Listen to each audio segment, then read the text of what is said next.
اپنے گھر کے اندر اپنے بچوں کے ساتھ زیادتی نہیں کرے گا، شوہر اپنی بیوی کے ساتھ زیادتی نہیں کرے گا، شوہر کے ساتھ زیادتی نہیں کرے گی، بیوی کے ذہن میں ہوگا مجھے مرنا ہے، کل جا کے مجھے حساب دینا ہے، مجھ سے پوچھ ہوگی بتا تو نے اپنے شوہر کو کیوں ہم کون سے اتنے راج دلارے ہیں، ہم کون سے اتنے ماں کے لاڈلے ہیں کہ ہم بچ جائیں گے؟ ہم بھی تو روز آئے دن اپنے رسولوں کی، اپنے نبی کی مخالفتیں کرتے ہیں، اپنے نبی کی بات کو نہیں مانتے ہیں۔ Subscribe now and press the bell icon. Never miss an update. Subscribe کریں ہمارے چینل کو اور دبائیں بیل آئیکن کو لیٹسٹ ویڈیو سب سے پہلے دیکھنے کے لیے۔ گناہ کیا ہو گیا، جرم کیا ہو گیا کہ اس نے کفر کیا، اس نے شرک کیا، اس نے اللہ کا انکار کیا، اس نے رب کی توحید کا انکار کیا، اور سب سے بڑی بات اس نے آخرت کا انکار کیا۔ جاء فرعون ومن قبلہ، اور اس سے پہلے اور بھی قومیں تھی، قوم نوح بھی یاد ہوگی، وہ قوم نوح پوری سورہ نوح اس قرآن کریم کے اندر ہے، بڑی پڑھنے کے قابل وہ صورت ہے۔ اللہ کے نبی حضرت نوح علیہ السلام نے 950 سال تک تبلیغ کی۔ آپ آخرت کو ماننے لگ جاؤ گے نا تو نماز بھی پڑھنے لگ جاؤ گے، نماز نہیں چھوڑو گے، نمازوں کے پابند بن جاؤ گے۔ جب آخرت کو ماننا شروع کر دو گے تو تم نیک کام کرو گے، کسی کو ستاؤ گے نہیں، ظلم نہیں کرو گے، کسی کے ساتھ زیادتی نہیں کرو گے۔ آپ اپنے گھر کے اندر اپنے بچوں کے ساتھ زیادتی نہیں کرے گا، شوہر اپنی بیوی کے ساتھ زیادتی نہیں کرے گا، بیوی شوہر کے ساتھ زیادتی نہیں کرے گی۔ کیوں؟ بیوی کے ذہن میں ہوگا مجھے مرنا ہے، کل جا کے مجھے حساب دینا ہے، مجھ سے پوچھ ہوگی بتا تو نے اپنے شوہر کو کیوں ستایا ہے؟ تمہیں بتا یہ رہا تھا پھر اس سے پہلے قوم نوح بھی آئی تھی، قوم نوح نے بھی آخرت کا انکار کیا، والمؤتفقات، اس کے بعد قوم لوط کا معاملہ بھی آپ کو یاد ہوگا، اللہ نے ان کو بہت نعمتوں سے نوازا تھا، بستیاں آپس میں ملی ہوئی ہیں، ہر قسم کی سہولیات میسر ہیں، اللہ نے اپنے رسولوں کو ان کے پاس بھیجا ہے۔ وجاء فرعون ومن قبلہ والمؤتفقات بالخاطئہ، اور فرعون نے اور اس سے پہلے دوسری قوموں نے اور آپس میں جن کی بستیاں ملی ہوئی تھی، قوم لوط نے بھی بہت بڑے بڑے جرائم کیے، گناہ کیے۔ اللہ نے رسول کو بھیجا، رسول نے جا کر بتایا کہ اللہ کی توحید کو مانو، میری رسالت کو مانو، میری نبوت کو مانو، قیامت کو مانو، آخرت کو مانو۔ وَعَصَوْا رَسُولَ رَبِّهِمْ، انہوں نے رسول کی بات کو نہیں مانا، رسول کی بات کو ٹھکرا دی۔ اتنی بڑی قومیں انہوں نے اپنے رسول کی بات کو نہیں مانا تو ان کے ساتھ کیا حشر ہوا؟ اگر ہم نہیں مانیں گے تو ہم کون سے اتنے راج دلارے ہیں، ہم کون سے اتنے ماں کے لاڈلے ہیں کہ ہم بچ جائیں گے؟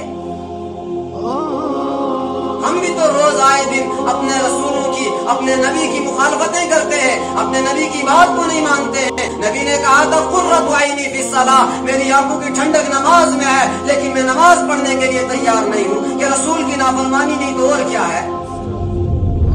ہمارے رسول نے کہا تھا مرنا ہے، مرنے کے بعد قبر کے اندر جا کر حساب دینا، آخرت میں حساب دینا ہے، اپنے رب کے سامنے پیش ہونا ہے۔ اگر یہ سب ہمارے ذہن میں ہوتا ہم لوگوں کی حق تلفی کیوں کرتے؟ ہم حقوق العباد کا بھی خیال رکھتے، ہم حقوق اللہ کا بھی خیال رکھتے۔ فرمایا وَعَصَوْا رَسُولَ رَبِّهِمْ، انہوں نے اپنے رسول کی نافرمانی کی، فَأَخَذَهُمْ أَخْذَةً رَابِيَةً، اللہ نے سخت پکڑ ان کو پکڑا، اور کیسی پکڑا؟ آپ کو یاد ہوگا وہ فرعون جس نے خدائی کا دعویٰ کیا تھا، وَإِذْ نَجَّيْنَاكُمْ مِنْ آلِ فِرْعَوْنَ يَسُومُونَكُمْ سُوءَ الْعَذَابِ يُذَبِّحُونَ أَبْنَاءَكُمْ وَيَسْتَحْيُونَ نِسَاءَكُمْ وَفِي ذَلِكُمْ بَلَاءٌ مِّن رَّبِّكُمْ عَظِيمٌ وَإِذْ فَرَقْنَا بِكُمُ الْبَحْرَ فَأَنجَيْنَاكُمْ وَأَغْرَقْنَا آلَ فِرْعَوْنَ وَأَنتُمْ تَنظُرُونَ۔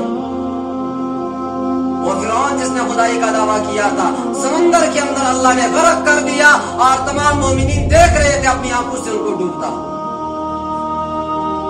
اس وقت جو مسلمان تھے دیکھ رہے تھے، کہا فَأَخَذَهُمْ أَخْذَةً رَابِيَةً، پھر اللہ نے کہا جب میری بات نہیں مانی، میرے رسولوں کی نافرمانی کی، اب کوئی نرمی نہیں، فَأَخَذَهُمْ أَخْذَةً رَابِيَةً، اب کوئی رحم نہیں، اب سخت پکڑ اللہ نے پکڑی ہے، اب اللہ نے سخت عذاب دیا ہے۔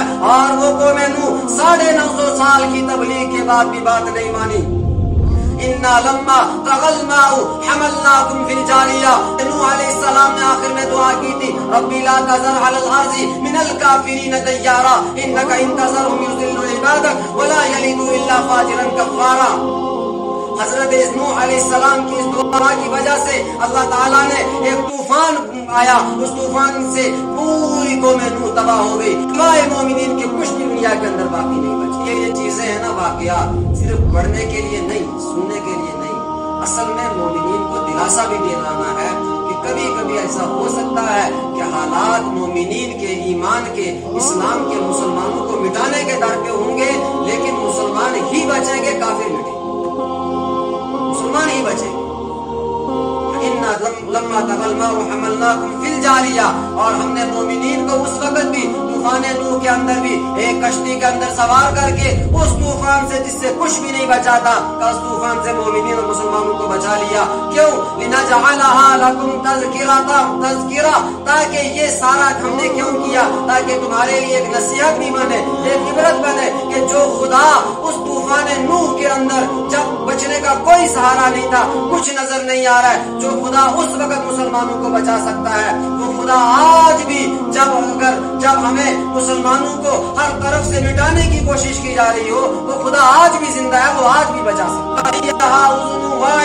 اور وہ لوگ کہ جو سن رہے ہیں وہ سن کر اس کو یاد رکھیں اور عبرت حاصل کریں اور اپنی زندگیوں کو بدلیں۔ اگر زندگی نہیں بدلی، پورا قرآن پڑھ لیا پھر کیا فائدہ؟ آپ نے پوری تواریخ یاد کر لی، کیا فائدہ؟ پوری سیرت پڑھ لی، کیا فائدہ؟ اصل چیز تو یہ اپنی زندگی کو بدلے۔